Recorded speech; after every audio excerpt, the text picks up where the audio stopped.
오늘 새벽에도 승리하셨습니다.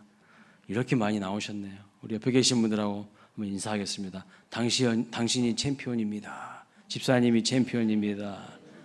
권사님이, 장로님이 챔피언이십니다. 네, 승리하셨습니다. 우리 최명원 집사님 부부는 아주 아기까지 들쳐매고 와가지고 할렐루야입니다. 감사합니다. 예배 끝나고 기도 끝나고 개인 기도 끝나고 나가시면서 또 간식도 받아가시면 좋겠습니다. 무명으로 또 간식을 섬겨주셨습니다. 오늘 또 무명으로 간식을 우리 성도님들 중에서 섬겨주셨고 또 수요일 날도 누가 하신다고 또 그러더라고요. 월요일, 수요일 있으니까요. 하고 싶으신 분들은 화요일, 목요일, 금요일 이렇게 하시면 됩니다. 네. 은혜가 넘치는 교회는 달라요. 제가 간식 하란 말 한 적이 없어요. 본인들이 알아서 하고 싶다고. 역시 되는 교회는 다르더라고요. 요즘에 이렇게 특별 새벽기도 이런 거 큰 교회들은 많이 해요. 워낙 성도들이 많으니까. 근데 조그만 교회들은 아예 안 해버려요. 없으니까 인원이. 근데 없는데도 사실 해야 되거든요.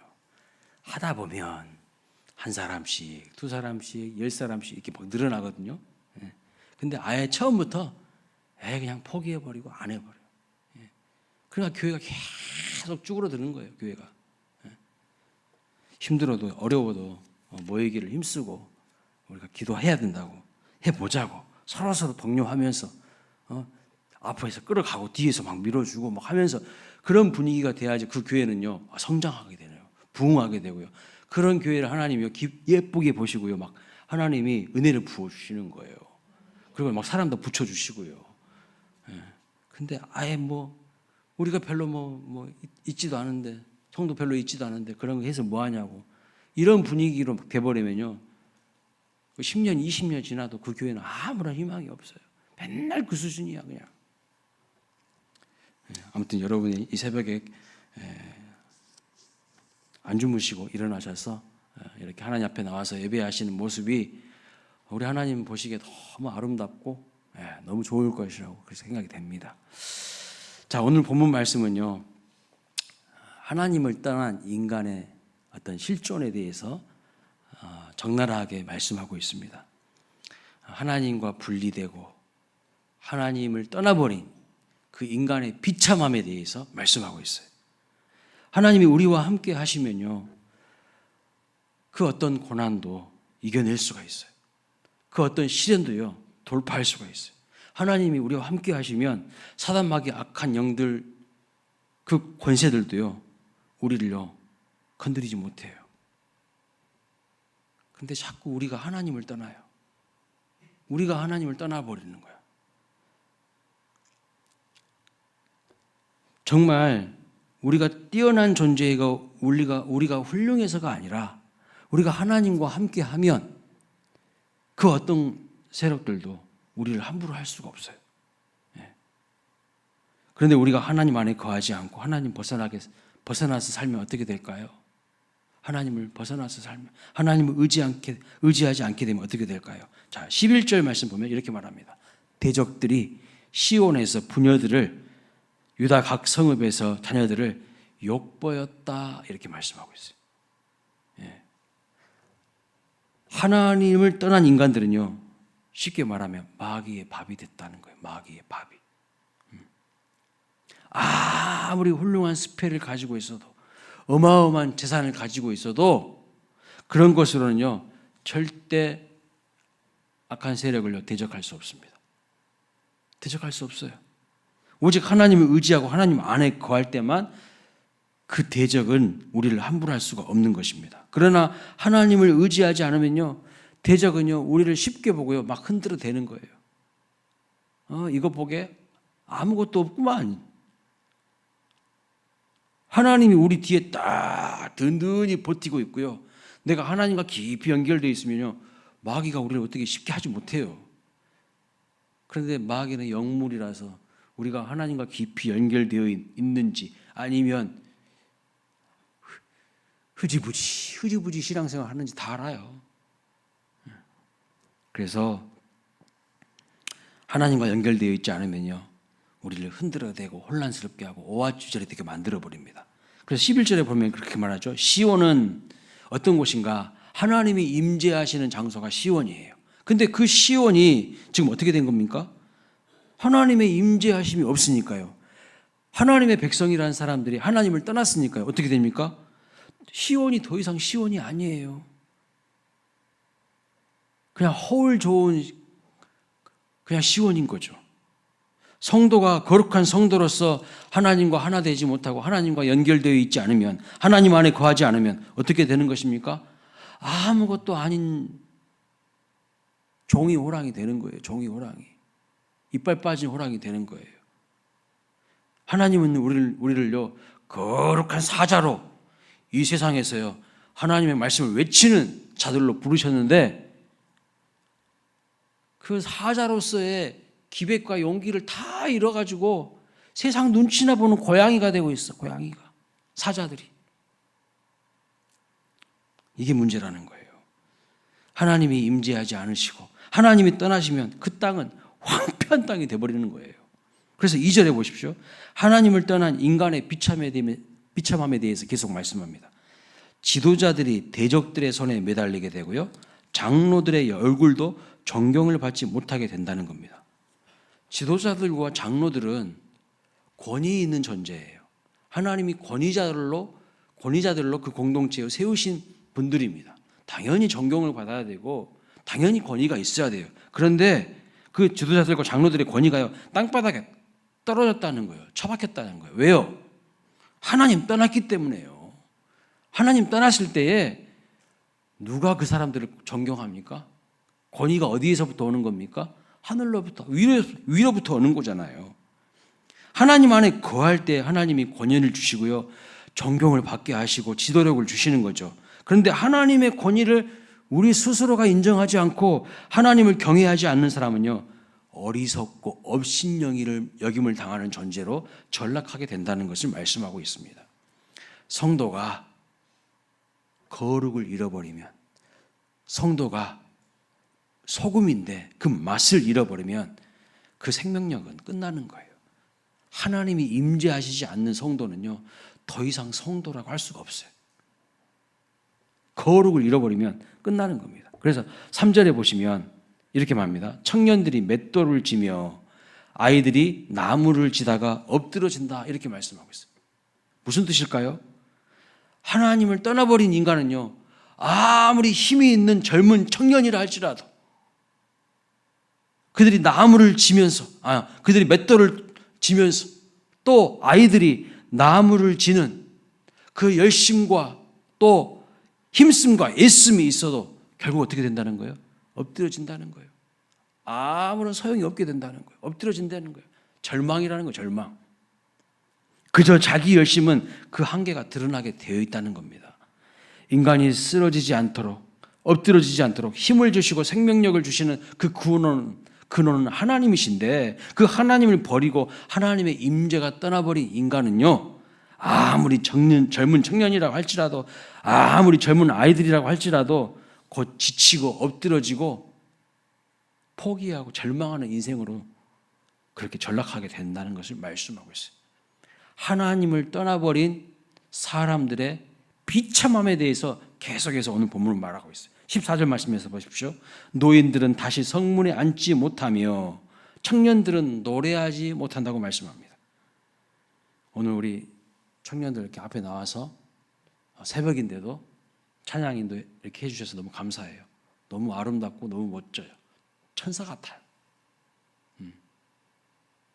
그런데요, 하나님을 떠나버린 청년들은요, 노래가 사라진대요. 무슨 말일까요? 미래가 없다는 거예요. 미래가. 희망이 없다는 거예요. 맨날 좌절하고 절망하고 한숨만 푹푹 쉬고 그렇게 된다는 거죠. 자, 노인들은 다시 성문에 앉지 못한다, 이렇게 말합니다. 무슨 뜻이냐면요, 당시에 고대 사회에 이스라엘에서 성문은요, 어떤 곳인가? 재판하는 곳이었어요. 사회의 질서를 바로잡는 곳이었어요. 그래서 그곳에서 노인들이요 존경을 받게 되는데, 하나님을 떠나버린 존재는 노인이라고 할지라도 더 이상 존경의 대상이 되지 못한다는 거예요. 그냥 늙은이인 거지. 그냥 늙은이인 거지 존경의 대상이 될 수 없다는 거예요. 하나님을 떠나버린 인간, 더 이상의 존경의 대상이 되지 못한다는 겁니다. 청년들은 다시 노래하지 못한다고 합니다. 청년들에게 뭐가 없는 거예요? 비전이 없어요. 희망이 없어요.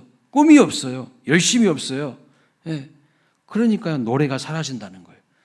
하나님을 잊어버렸으니까요. 청년들의 심장이 막 뛰어야 되잖아요. 막 두근두근 해야 되잖아요. 열정이 있어야 되잖아요. 근데 청년들이 다 애늙은이가 되어 있어요. 소망도 없고 비전도 없고 꿈도 없고 열심도 없고. 그래서 노래가 없고 하라는 노래는요, 들리는 노래는 맨날 절망의 노래, 꿈을 잃어버린 노래, 한숨만 푹푹 쉬는 것이죠. 그래서 우울하게 된다, 소망이 없게 된다라는 것을 말씀하고 있어요. 자, 15절에는 이렇게 말합니다. 마음에 기쁨이 없고 춤은 변하여 슬픔이 되었다 말합니다. 웃을 일이 하나도 없다는 거예요. 웃을 일이 하나도 없다는 거예요.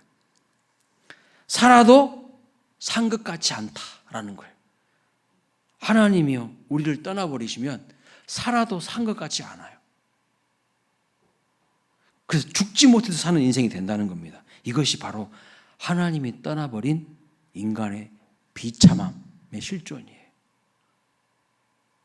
생명의 근원 되시며 내 삶의 소망 되신 하나님을 떠났으니 무슨 기쁨이 있겠습니까? 삶 자체가 죽음의 그늘에서 벗어나지 못하는 인생이 되어버린 것입니다. 자, 정리해 보겠습니다. 하나님의 백성이라는 자들이 하나님을 떠나버렸어요. 하나님을 떠났더니, 하나님의 임재를 벗어났더니 어떻게 됩니까? 죽은 자와 같이 됐다고 말하고 있어요. 죽은 자와 같이. 그래서 여인들이 치욕을 당하고, 오늘 11절 말씀 보니까 순결이 사라졌어요.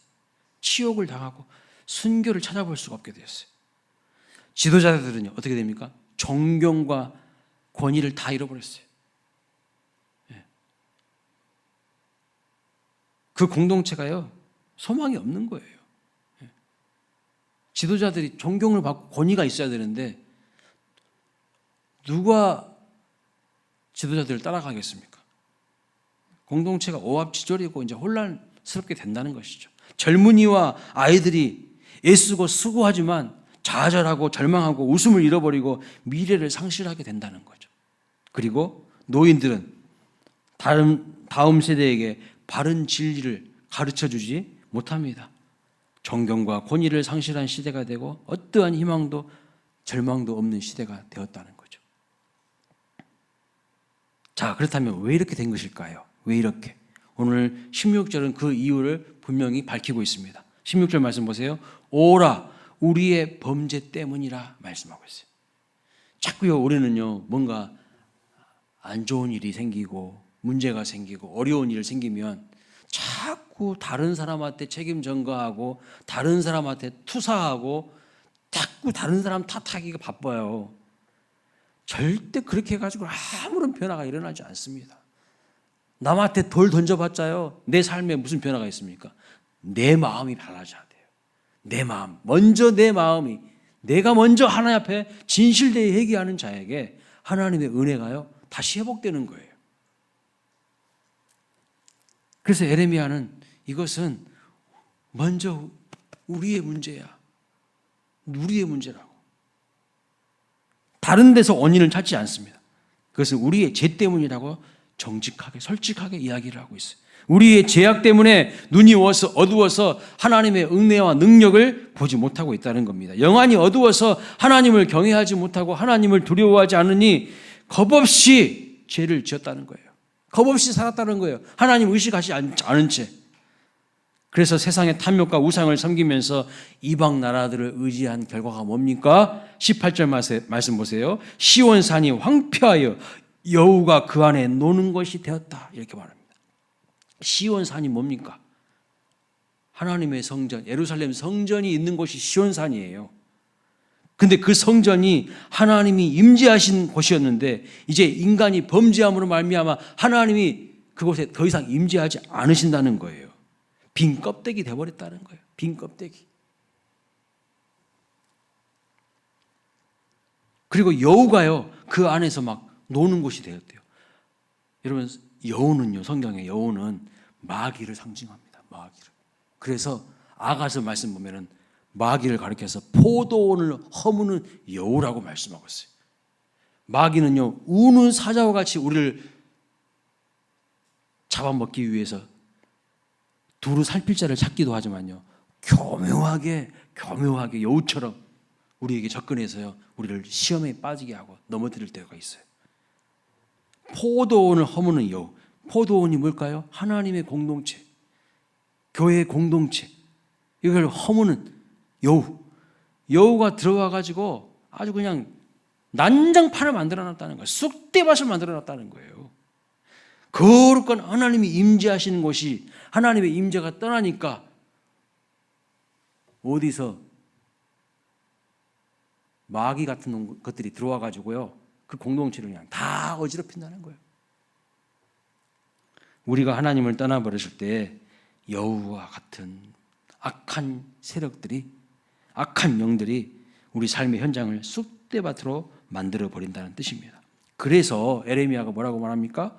이런 비참한 지경이 된 것은 하나님을 떠나서 발생한 결과이기 때문에 우리가 다시 여호와께로 돌아가자, 이렇게 말하고 있어요. 그런데 여러분, 우리의 심령을 돌이키는 것이 우리의 의지로 될 수 있는가요? 여러분, 죄에 오염되잖아요. 우리의 심령이 죄에 오염되잖아요. 그러면 우리의 의지는요, 노예 의지가 돼요. 죄 앞에 무능해요. 질질 끌려다녀요. 죄의 노예가 돼가지고 죄에 무능해요. 이길 수가 없어요. 그것을 내 의지로 되는 게 아니에요. 성령께서요, 내 마음에 강하게 역사하셔야 돼요. 그때에 내 의지가 다시 회복이 되는 거예요. 이 모든 것이 그래서 가능하기 위해서는요, 하나님의 은혜를 베풀어 주셔야 한다는 것입니다. 그래서 에레미야가 이렇게 고백하는 거예요. 내 의지로 안 되니까, 우리의 의지로 안 되니까. 20절 말씀 보세요. 이렇게 말합니다. 어찌하여 우리를 영원히 잊으시오며 우리를 이같이 오래 버리시나이까. 여러분, 이 에레미야의 기도가 뭡니까? 지금 무슨 뜻입니까? 하나님은 결코 우리를 절망 가운데 버려두시지 않으신 분이신데, 그런 것을, 절망 가운데 있는 것을 원하지 않는 분이라는 것을 알고 있기 때문에 이렇게 기도하면서 하나님, 우리를 회복시켜 달라고, 우리 스스로 우리의 의지를 돌이켜서 하나님을 바라보는 것이, 우리는 너무나도 약하고 부족하기 때문에 주의 성령께서 우리의 의지를 돌이켜 달라고, 그래서 하나님께로 돌아가게 해달라고 이렇게 강력하게 하나님 앞에 부르짖고 있는 것을 볼 수가 있어요. 오직 소망은 우리가 하나님께 돌아가는 거예요. 하나님의 임재를 다시 회복하는 거예요. 그러면 아무것도 아닌 존재 같아 보이지만요, 하나님이 나와 함께 하시면요, 그 어떤 세력도, 그 어떤 고난도, 그 어떤 문제도 뛰어넘고 이길 수가 있어요. 근데 자꾸 우리의 문제는 뭐냐면 하나님 아닌 다른 방법으로 하려고 해요. 하나님 아닌 다른 것으로 대체하려고 해요. 이것이 문제예요. 어떤 문제가 발생하면은 믿음의 사람은 어떻게 하는 줄 아세요? 다른 그 무엇을 하기 전에 하나님 앞에 탁 엎드려요. 하나님, 이거는 하나님이 해결해 주셔야 되겠습니다. 바로 하나님 앞에 하나님을 의지해요. 근데 믿음 없는 사람들은요, 이것도 해보고 저것도 해보고 여기도 끼웃거려보고 저기도 끼웃거려보고, 그리고 자기가요, 골든타임 다 놓쳐.